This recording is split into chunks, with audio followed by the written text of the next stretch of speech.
Jack Spillane of New Bedford Light is back with us today to review some of the major stories and columns he's written for New Bedford Light. New Bedford Light is an online publication focusing on the city of New Bedford. Jack, welcome back. Good to be here, Jim. You wrote a column this week, Jack, about building plans being worked on by the New Bedford School Department. Is that correct? Yes. We did speak with Superintendent Thomas Anderson last week about those plans. 2 new schools are in the works, and there's a lot of maintenance being planned as well. What did you learn? So, New Bedford has a lot of outdated schools. There are 7, I believe, that are in the vicinity of 100 years old. Another 8 that are anywhere between 50 and 80 years old. And the 100-year-old schools probably need to be replaced, and it's going to take a while. The 50-year schools need upgrades, such as better windows to let more light in, leaky roofs, better HVAC systems, a lot of work, millions and millions of dollars. So the city has been on a slow pace to do some of these schools with the state Massachusetts School Building Authority. But the ESSER money, which is the school department's version of the ARPA money, the pandemic relief money, is there, and it's $74 million. So they're going to use that money to supplement some of the plans that were perhaps going to take a longer range time to both prepare the planning for the new schools, which will be 80% funded in the end by the state, and do some of the upgrades to the more recently built schools, and it's exciting stuff. Well, it's good news. It's long overdue, certainly, but there's not a lot of money to do these things, has been anyway, till now. And of course, that 74 million, part of that is going to some curriculum needs and things like that, ESL, those kinds of things. But there'll be a good chunk of money for repairs, and that's what we're talking about. Yeah, and they're also going to use some of it for capital planning, which is an expensive process in itself that is necessary to get the building and repair projects underway. And I think that they'll use some of this city capital money and be reimbursed by the ESSER funds. ESSER is an acronym, ESSER, and don't ask me what it stands for, but it's Superintendent mentioned it when I talked to him last week too. So we can't have it all at once. We can't have a bunch of new schools at once, but we are having, I said 2 schools. What we're having is a new building in the works, 1 building in the works for 2 schools. And they are the Congdon and Duval, is that correct? Yes, so they're about in the 3rd year of planning for that. It takes about 6 or 7 years. Assistant Superintendent Andrew O'Leary told me. So they're about in the 3rd year of doing a combined school for the Duvals and Congdon, which are both 100-year-old schools. It'll be in the same neighborhood of the South End, and they'll combine those schools. And they just went before the school committee and city council last week for a second new school in the North End, which would combine the Gyra Swift and the Ashley schools. They filed what was called a statement of interest, which is the first step in this long process, because the state, you may remember under Governor Mitt Romney, was running out of money for these school building programs. At that time, they were reimbursing 90%, and in order to make it more affordable, they took some of the 50 and 60-year schools and said, you can't build new for those ones, you can build, well, you can if they're in bad enough shape, but they would prefer to do it quicker by remodeling, upgrading, that sort of thing, and really reserve the new buildings for schools that are just so ancient that they're not adequate. All right, so the process is happening in New Bedford schools. Speaking of education, I'm touching on a kind of a subject that goes back a ways. Do you think we'll ever see another charter school application in the city of New Bedford?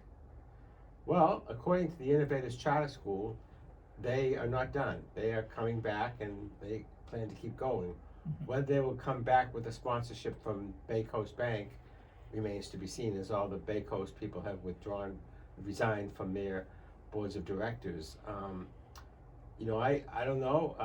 The unions argue that charter schools take money from the the system.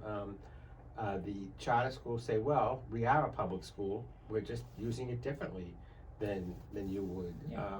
The money follows the students. Yeah. That's basically the argument that they present. We've had successful charter schools and we've had charter schools that failed in New Bedford, so like any other school, I would be reluctant to say that we'll never see another proposal, but this one was dealt a big blow. Sure. The city council has finally moved forward with a vote on the ARPA funding. They almost, some would say they almost broke the open meeting law doing it, but be that as it may, they've given initial approval to a package, and I guess the full package will be ready for a vote. Is it next week, the 24th? Yes. Okay. The question remains, at least to me, does the mayor have to follow what they approve by the letter? Well, according to him, he does not. According to the city council's attorney, David Gotowski, he does. I guess the proof will be in the pudding over the long term, whether he follows it. The mayor himself has said that it's a collaborative process, that the council has a right to have its input. It depends on how you interpret the federal law as to whether the final decision is his and the council's role is just to accept the money. You may remember that Councilor Gotowski said, don't just accept the money, tell him where to spend it, and that's what they did. We're going to see they also reduced it by 20%, taking the county money out of it, which the county may or may not have something to say about that later. It's a process that I think the majority of the councilors were happy to get off their table. It had been on there since September. It had never passed under the previous chairperson of the Finance Committee. We had a change in chairpeople in January. Councilor Brad Mackey put it on to fast track it. They had some problems, shall we say, along the way, but it finally has passed the Finance Committee, and I think the mayor would like to get the RFPs going so that the people who want to apply for it can apply. And New Bedford is far behind other communities when it comes to spending this money. Yes, the mayor has made a big deal that he wants to get this going. It is pandemic relief money. So some of those on the council have said, well, we have until 2026 to spend it, and we have until 2024 to decide where we want to spend it. Okay, but really, it's pandemic relief. The relief is needed now, so to speak. I know that there are several entities. Pace wants to do something with housing. The Zeitarian Theater wants to do something with their theater, which was closed for almost a full 2 years. So some would like to get this going, and it has finally passed the Finance Committee. Well, this is Townsquare Sunday. I'm Jim Phillips. My guest is Jack Spillane, columnist for New Bedford Light. You can read Jack's columns at newbedfordlight.org. On April 5th, voters in Dartmouth will be asked a non-binding ballot question. They'll be asked to decide, well, I shouldn't say decide, but they'll be asked whether they favor the removal of the Dartmouth Indian from the logo of Dartmouth High School. And a lot of debate on this question in Dartmouth. I'm surprised there hasn't been a great deal of debate on talk shows, but there's certainly a lot of debate and questions in the town of Dartmouth, within the town. If you look at the social media sites in the town, they're alive with this issue, but there has not been much on talk shows. It's a non-binding referendum that will be hard to ignore, I think, whatever the results are, and I fully expect Dartmouth will vote to keep the Indian logo. That seems to be at least the most vocal group, although I think at the public hearing on the Native Americans, we found that the tribes were more divided than we may have thought originally. That was surprising, wasn't it? Yes. Very many different, so the Wampanoags are made up of different groups. There's the Mashpee, the Aquinnah, the Pocasset. I think I saw Wampsut is another group up near Middleborough. There's a bunch of different groups, and some of them spoke, and I was interested to learn that the Aquinnah, who have been people who played football and were active in Dartmouth in the 1970s, that tribe is an island tribe, and the Pocassets, who actually lived here, are against it. But it's bitterly divided the community. I think the Caucasus themselves may even be divided, and the tribes are divided. It's a divisive issue. So you think it'll probably, logo will remain at least for now? Well, you know, the Washington, I probably shouldn't say What? the name, the former name of the Washington Sure. football team, their owner said he would never ever change that name. It was beloved in terms of people referred to the Skins, and it was a tough sounding name, but he gave in eventually. The Cleveland Indians gave in eventually. I think the problematic history of whites and Native Americans in this country makes me think that eventually its days are numbered, but you know, I could be wrong. Maybe it's different in Dartmouth. The tribes that favor it say you by removing the logo, you are taking away a symbol. Some say they don't want to disappear.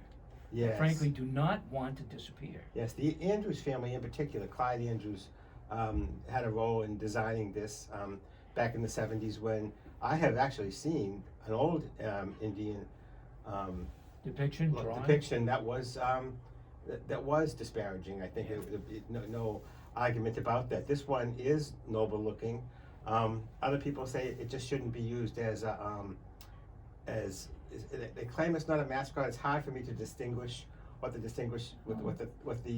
things are, because Yeah, I think a logo and mascot are different. yeah.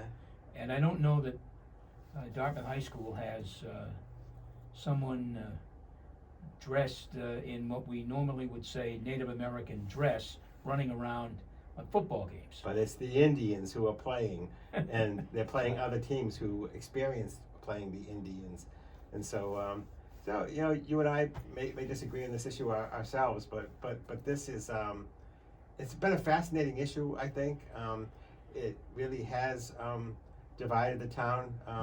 You know, Dartmouth is an interesting town. You have sort of a group that normally dominates the school committee, and another group that dominates the select board, and I think that maybe that's a little more complicated on this issue. Yeah, I agree with you, though. I think that the logo will remain on April 6th. The logo will still be there. It will not be removed.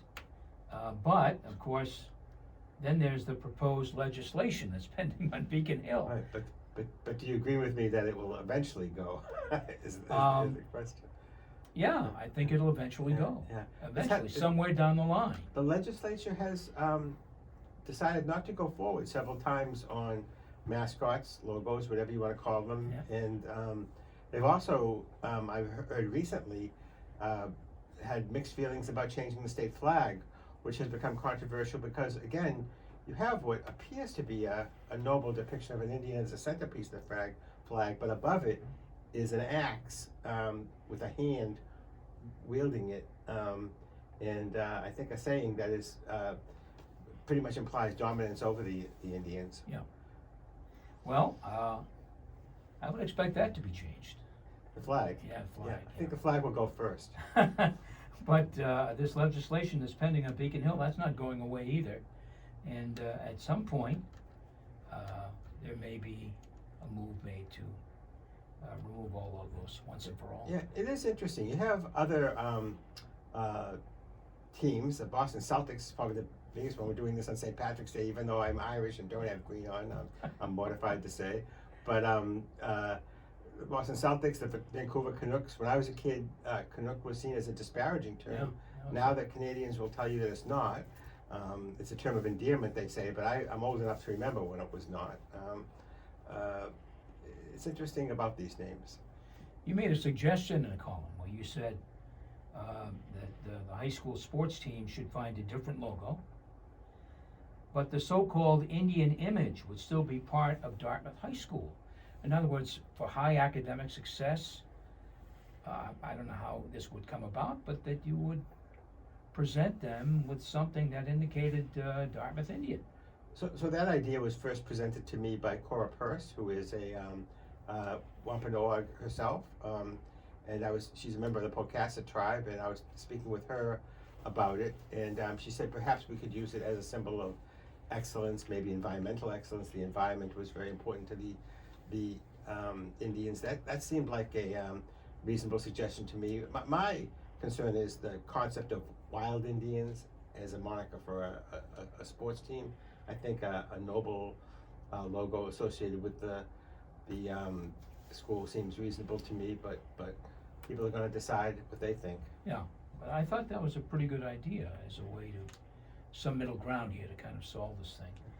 Because it's not solved today, and it's not gonna be solved April 5th, I don't think. I think we're still gonna be debating it the next day. So, anything else you're working on, Jack? I don't like to tip my hand about what I'm working on, but I am working on some interesting things to me, at least. Okay. My guest has been Jack Spillane of the online publication New Bedford Light.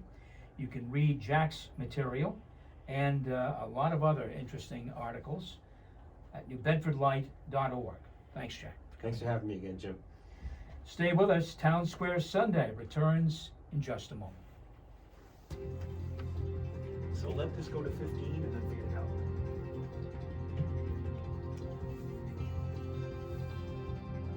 You gotta stop your video? No, I touch your editing.